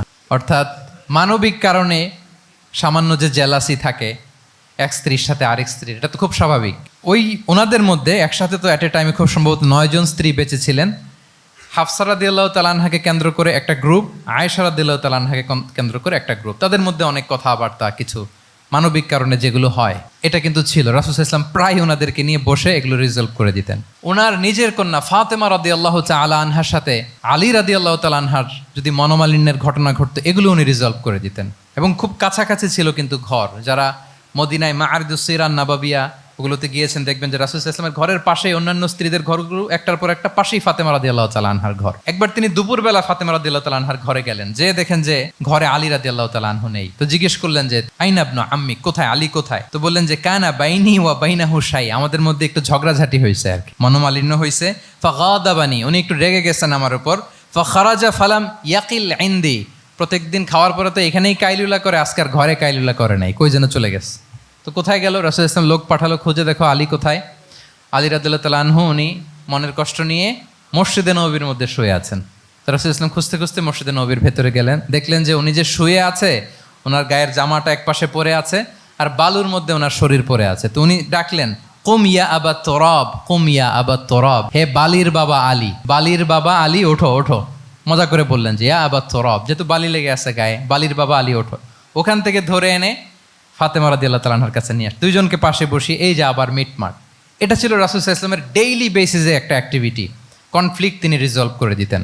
সহিহ বুখারীতে একটা অধ্যায় আছে, কিতাবুস সুলহি ফিল বুখারীতে আছে কিতাবুস সুলহ, এটার নাম, অধ্যায়টার নাম হচ্ছে কিতাবুস সুলহ, মানে মীমাংসা করে দেওয়ার অধ্যায়। একটা পরিচ্ছেদ আছে, পরিচ্ছেদের নাম হচ্ছে বাবু কওলিল ইমামি লি আসহাবিহি ইযহাবু বিনা নুসলিহ বাইনাহুম।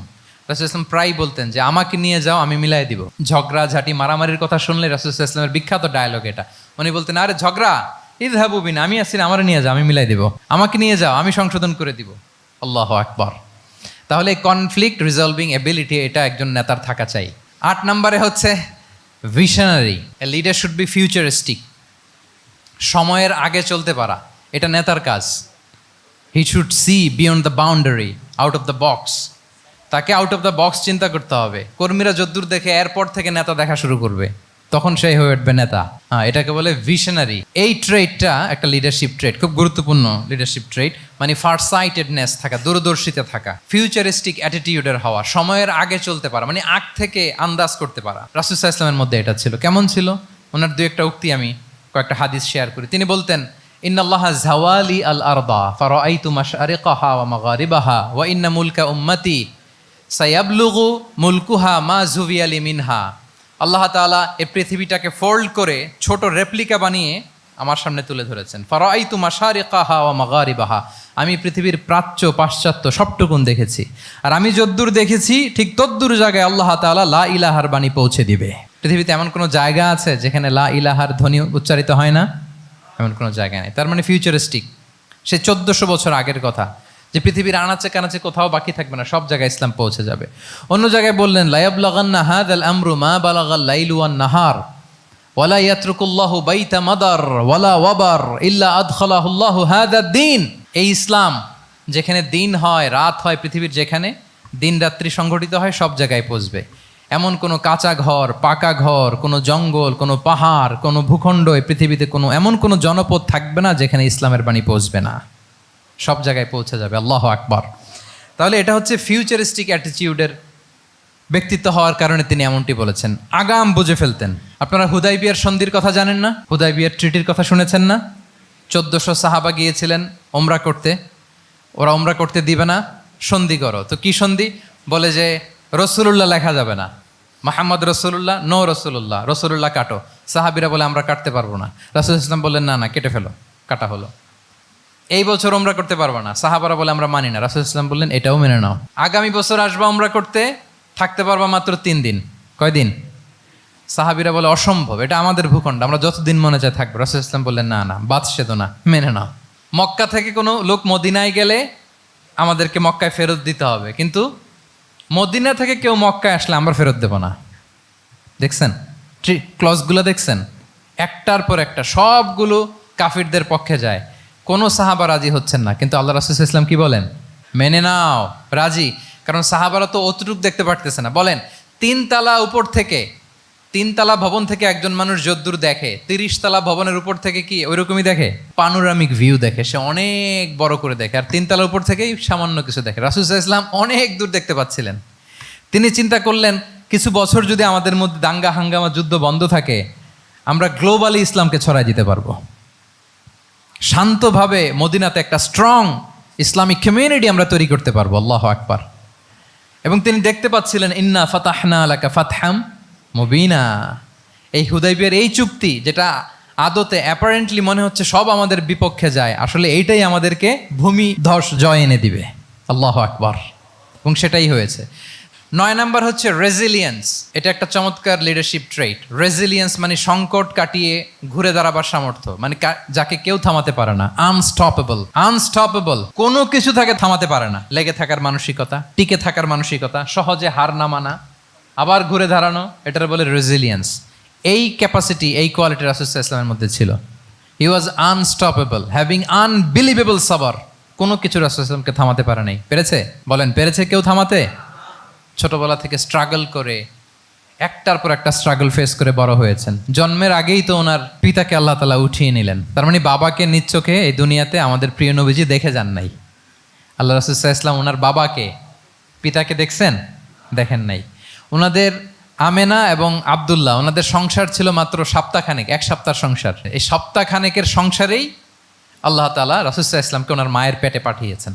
আব্দুল্লাহ চলে গেলেন ব্যবসায়, ফিরে আসার পথে ওখানেই মারা গেলেন, ইয়াসরিবে। তার মানে জন্মের আগেই বাবাকে হারালেন, ইয়াতিম হয়ে দুনিয়াতে আসলেন। এরপরে মাকে হারালেন, এরপরে দাদাকে হারালেন, এরপরে চাচাকে হারালেন। Physically, mentally torture, emotionally traumatise করার যত ধরন আছে কাফিররা করেছে। কোনো কিছু রাসূল সাল্লাল্লাহু আলাইহি ওয়াসাল্লামকে থামাতে পেরেছে? ওনার লাইফ থ্রেট ছিল। হিজরতের রাতে তো আল্লাহ তাআলা বললেন আজই যেতে হবে, না হলে হত্যার ষড়যন্ত্র হচ্ছে, ব্ল্যাক ম্যাজিক করা হয়েছে। রাসূল সাল্লাল্লাহু আলাইহি ওয়াসাল্লাম খাসির মাংস, খাসির যে বাজুর মাংস, এটা পছন্দ করতেন। খাইবারে এক ইহুদি নারী এই খাসির মাংসের মধ্যে বিষ মিশিয়ে, পয়জন দিয়ে রাসূল সাল্লাল্লাহু আলাইহি ওয়াসাল্লামকে খাইয়েছিল হত্যার জন্য, একটার পর একটা। বলেন রাসূল সাল্লাল্লাহু আলাইহি ওয়াসাল্লামের মিশন থেকে এক চুল পরিমাণ ওনাকে পেছনে নেওয়া গিয়েছে? He was unstoppable. This is called resilience. একজন নেতার মধ্যে এই রেজিলিয়েন্ট মানসিকতা থাকতে হবে যে আমাকে কেউ থামাইতে পারবে না, আমরা আমাদের মঞ্জিলে মকসুদে যাবই, এই মেন্টালিটির হইতে হবে। এটা হচ্ছে একটা লিডারশিপ ট্রেট, রেজিলিয়েন্ট। 10 নম্বরে হচ্ছে স্ট্র্যাটেজিক লিডারশিপ। নেতার কৌশলী হতে হয়। তার যেই লক্ষ্য, মিশন, ভিশন, এটা সে সুকৌশলে আদায় করে নেবে। শুধু স্ট্র্যাটেজি নিয়ে, রাসূল সাল্লাল্লাহু আলাইহি ওয়াসাল্লামের স্ট্র্যাটেজি নিয়ে সুদীর্ঘ আলোচনা হতে পারে। আমি 2-1টা স্ট্র্যাটেজির কথা বলি, 2-1টা ওয়ার স্ট্র্যাটেজি। যুদ্ধের ময়দানে উনি কি স্ট্র্যাটেজি অবলম্বন করতেন দেখেন। উনি যুদ্ধের ডিস্ট্রাকশনকে, ক্যাজুয়ালিটি মিনিমাইজ করবার জন্য ওনার নির্দেশনা থাকতো, খবরদার কোনো নারীর গায়ে হাত তুলো না যুদ্ধের ময়দানে, শিশুর গায়ে হাত তুলো না, কোনো পাদ্রীর গায়ে হাত তুলো না, উপাসনারত যে সন্ন্যাসীরা আছে তাদের গায়ে হাত তুলো না, ওই এলাকার গবাদি পশুগুলোকে মেরো না, গাছপালা ধ্বংস করো না, যারা তোমাদের বিরুদ্ধে তলোয়ার ধরেনি তাদেরকে অ্যাটাক করো না। আল্লাহু আকবার, হোয়াট এ স্ট্র্যাটেজি! এবং যুদ্ধ চলাকালীন সময়ে সব সৈনিককে উনি এক জায়গায় মোতায়েন করতেন না, 5 ভাগে ভাগ করে নিতেন। ডান পাশে মাইমানা, বাম পাশে মাইসারা, সামনে হচ্ছে মুকাদ্দিমাতুল জাইশ, মাঝখানে কালব, পেছনে খালফ। এইভাবে 5টা ব্যাটালিয়নে ভাগ করে তারপরে তিনি যুদ্ধ পরিচালনা করতেন। What a war strategy! বদরের যুদ্ধে যখন পৌঁছলেন মদিনা থেকে 130 কিলোমিটার দূরে, দূরে আফসা দেখা যায়, মরিচিকার মধ্যে দেখা যায় ওই যে মুশরিকরা ওখানে আসছে, কিন্তু তারা কতজন এটা তো বোঝা যায় না। তো কিছু ছেলে এই মরুভূমিতে থাকে, ওদেরকে পানি সরবরাহ করে। এদেরকে রাসূল সাল্লাল্লাহু আলাইহি ওয়াসাল্লাম জিজ্ঞেস করলেন যে কুরাইশরা যে আসছে তারা সংখ্যায় কত, এটা না জানলে তো উনি ওনার ওয়ার স্ট্র্যাটেজি ঠিক করতে পারবেন না, যুদ্ধের কৌশল। তো এরা বলে নাহনু লা নাদরি, আমরা জানি না কত। এখন এটা কিভাবে তিনি বের করবেন, সংখ্যায় তারা কত, এটা তো আমাকে ফাইন্ড আউট করতে হবে। রাসূল সাল্লাল্লাহু আলাইহি ওয়াসাল্লাম বলেন যে ওরা কি খায়, বলে যে প্রতিদিন ওট জবাই করে খায়। তো রাসূল সাল্লাল্লাহু আলাইহি ওয়াসাল্লাম বলেন যে প্রতিদিন কয়টা ওট লাগে, বলে যে ইয়াউমান তিসআন ওই ইয়াউমান আশরান, 2 দিন হয়েছে আসছে, তো প্রথম দিন দেখলাম 9টা জবাই করছে, আজকে দেখছি 10টা জবাই করছে। রাসূল সাল্লাল্লাহু আলাইহি ওয়াসাল্লাম বললেন ইদান আল কওমু মা বাইনা আত-তিসআমিয়া ওয়াল আলফ, তাহলে ওরা 900 থেকে 1000-এর মধ্যে। সুবহানাল্লাহ। এবার বলেন বদরের যুদ্ধে কুরাইশদের সংখ্যা ছিল কত? আল্লাহু আকবার, হোয়াট এ ওয়ার স্ট্র্যাটেজি।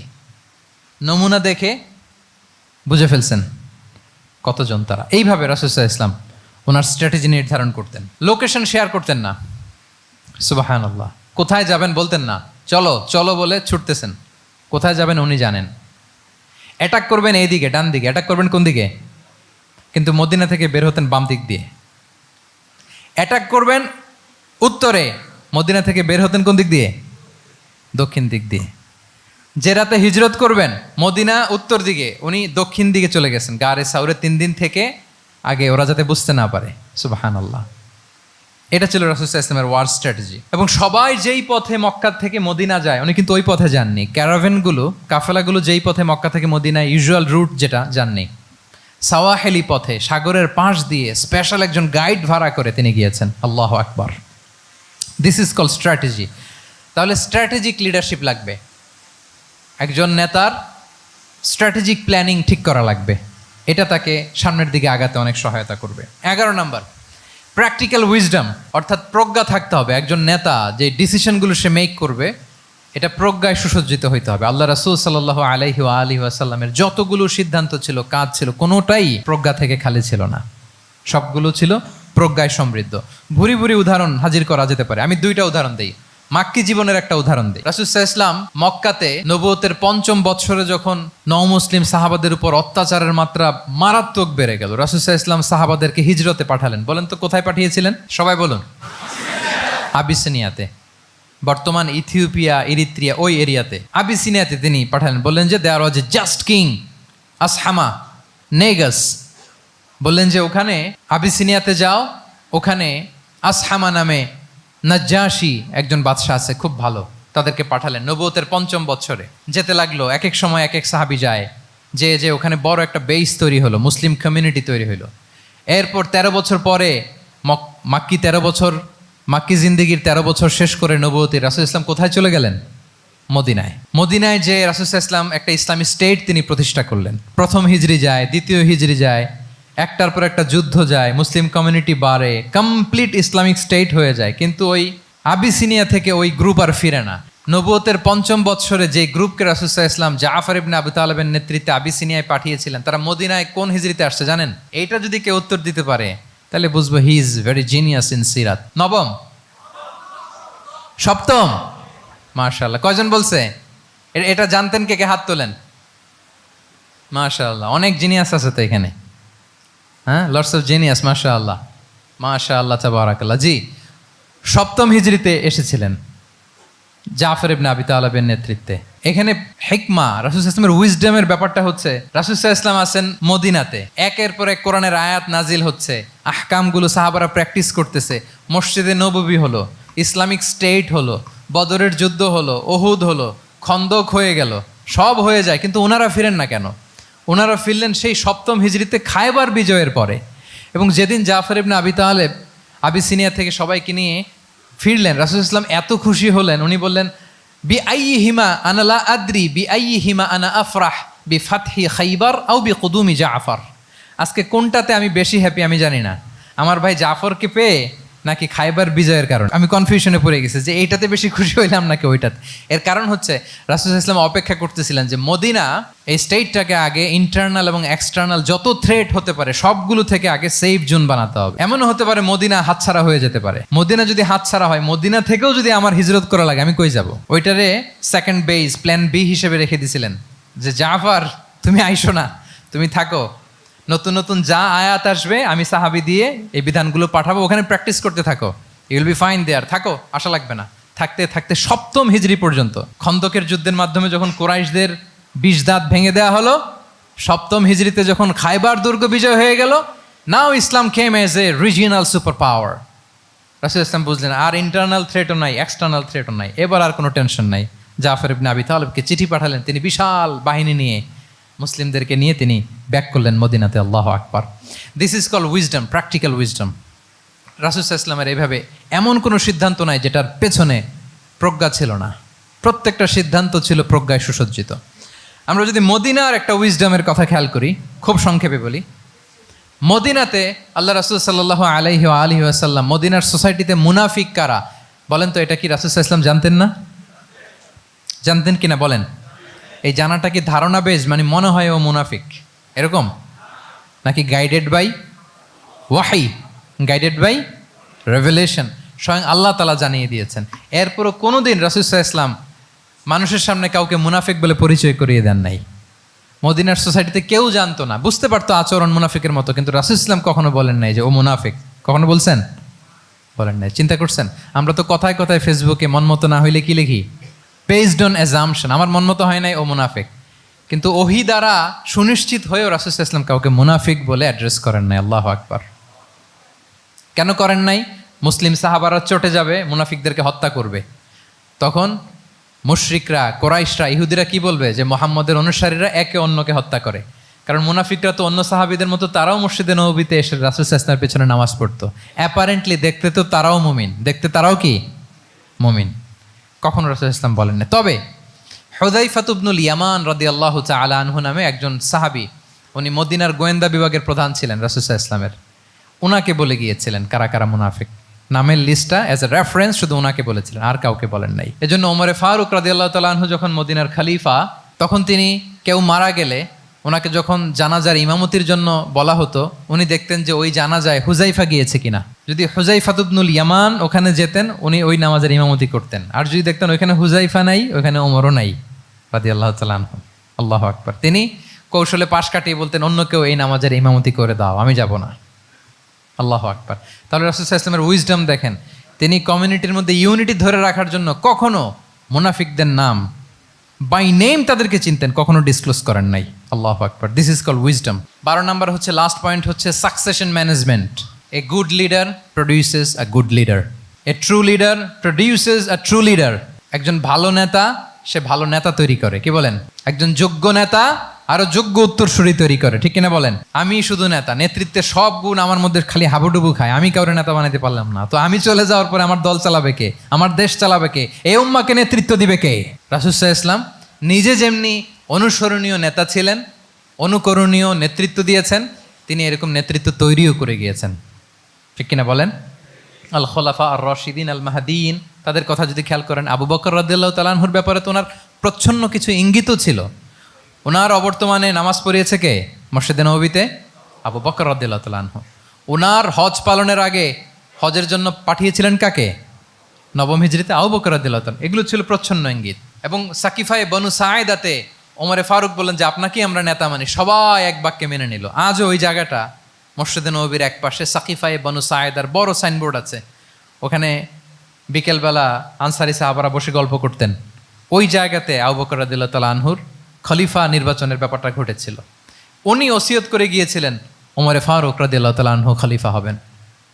ওমরে ফারুককে যখন অ্যাসাসিনেশন করা হলো, উনি একটা প্যানেল করে দিয়ে গেলেন, সেখান থেকে ওসমান রাদিয়াল্লাহু তাআলা আনহু হলেন। ওসমান রাদিয়াল্লাহু তাআলা আনহুর হত্যা পরবর্তী উদ্ভূত পরিস্থিতিতে আলী রাদিয়াল্লাহু তাআলা আনহু হলেন। একজনের চেয়ে আরেকজন শ্রেষ্ঠ, একজনের চাইতে আরেকজনের মানাকে অসাধারণ, অসাধারণ। এই যে নেতৃত্ব রাসূল সাল্লাল্লাহু আলাইহি ওয়াসাল্লাম এটা জীবদ্দশায় তৈরি করেছেন। যার যেখানে ক্যাপাসিটি দেখেছেন তাকে ওই দিকে উদ্বুদ্ধ করেছেন। যার মধ্যে যুদ্ধের ব্যাপারে জ্ঞান দেখেছেন তাকে যুদ্ধের সেনাপতি বানিয়েছেন। Khalid bin Walid, chief of the Muslim military, মুসলিম বাহিনীর সেনাপ্রধান ছিলেন কে? খালিদ বিন ওয়ালিদ। ওনার দিয়ে কখনো কবিতা লিখতে পাঠাইছেন রাসূল সাল্লাল্লাহু আলাইহি ওয়াসাল্লাম, কিন্তু হাসান বিন সাবিতকে দিয়ে কি করছেন? শুধু কি কবিতা লেখানো? ওনার মিম্বরের পাশে মসজিদে নববীতে আরেকটা মিম্বর বানাই দিয়েছেন, স্টেজ, যে তুমি এখানে দাঁড়িয়ে এমন জ্বালাময়ী কবিতা লিখবে যেন গুজবাম হয় মুসলমানদের, জেহাদের ময়দানের জন্য ঝাঁপিয়ে পড়ে। তাহলে খালিদ বিন ওয়ালিদকে দিয়ে এক কাজ করিয়েছেন, হাসান বিন সাবিতকে দিয়ে আরেক কাজ করিয়েছেন। মুআয ইবনে জাবাল রাদিয়াল্লাহু তাআলা আনহু প্রশাসনিক কার্যক্রম ভালো বুঝতেন, মদিনা রাষ্ট্রের সবচাইতে বড় সিনিয়র আমলা ছিলেন, মুআদ ইবনে জাবাল ইয়ামানের গভর্নর করে পাঠিয়েছেন। ওনার এইটাতে যোগ্যতা ছিল, যার যেখানে তিনি প্রতিভা দেখেছেন ইসলামের কল্যাণে রাসূল সাল্লাল্লাহু আলাইহি ওয়াসাল্লাম ওই প্রতিভাগুলোকে কাজে লাগিয়েছেন। এইভাবে ওনার সাকসেশন ম্যানেজমেন্টকে উনি গড়ে তুলেছেন। ফলে ওনার পরবর্তীতে বছরের পর বছর ইসলামী নেতৃত্বের হাল ধরতে মুসলিম উম্মার বেগ পেতে হয় নাই, ঠিক কিনা বলেন? তাহলে এ good leader, a true leader produces A good leader. একজন সফল নেতা সে এরকম আরো অনেক সফল নেতৃত্ব তৈরি করে যায়, তাহলেই তার নেতৃত্ব সামনের দিকে আগাতে থাকে। 12টা জিজ্ঞেস করলে বলা যাবে? হ্যাঁ, নোট করে রাখছেন বোধহয় না? খুব খুশি হয়েছে আমি, মাশাআল্লাহ। শ্রোতা যদি ভালো হয়, শ্রোতা যদি দেখি যে না আমার সাথে সাথে মাথা নাড়ায়, রেসপন্স করে, উত্তর দেয়, তখন কথা বলতেও ভালো লাগে। মানে এত গরমের মধ্যে, এত কষ্টে, অল আর সোয়েটিং, বাট এত মনোযোগের সাথে আপনারা শুনেছেন। আল্লাহ তাআলা আপনাদেরকে কবুল করুক। যুগোপযোগী নেতৃত্ব তৈরি করবার জন্য রাসূল সাল্লাল্লাহু আলাইহি ওয়াসাল্লামের এই যে লিডারশিপ ট্রেট, লিডারশিপ ফিচার্স, লিডারশিপ কোয়ালিটি, ওনার যে নেতৃত্বের ধরন আমরা জানলাম, এগুলো থেকে আমাদের অনেক শেখার আছে, অনেক নেয়ার আছে। আমরা চাইবো আমাদের আগামী নেতৃত্ব আল্লাহ রাসূল সাল্লাল্লাহু আলাইহি ওয়াসাল্লামের এই লিডারশিপ ট্রেট থেকে উপকৃত হবে। তারা এগুলো স্টাডি করবে, এখান থেকে তারা তাদের নিজেদের নেতৃত্বকে সাজাবে। আল্লাহ তাআলা আমাদের সবাইকে কথাগুলো বোঝা আর আমল করার তৌফিক দান করুক। আমি আবারও মিনার চট্টগ্রাম বিশ্ববিদ্যালয়কে অন্তরের অন্তঃস্থল থেকে শুভেচ্ছা জানাই এরকম চমৎকার প্রোগ্রামের আয়োজন করবার জন্য। ইউনিভার্সিটি অথরিটিকে আমি শুভেচ্ছা জানাই এবং আমার মাথার তাজ সম্মানিত শিক্ষক মণ্ডলীকে শুভেচ্ছা জানাই এবং প্রিয় শিক্ষার্থী বন্ধুদেরকে আবারও প্রাণঢাল অভিনন্দন জানিয়ে রাসূল সাল্লাল্লাহু আলাইহি ওয়াসাল্লামের নেতৃত্বের উপর প্রফিটিক লিডারশিপ টপিকে এই আলোচনা আমি এখানেই শেষ করছি। হাযা মা ইনদি ওয়াল ইলমু ইনদাল্লাহি আলাইহি তাওয়াক্কালতু ওয়া ইলাইহি উনীব। ওয়াসসালামু আলাইকুম ওয়া রাহমাতুল্লাহি ওয়া বারাকাতুহু।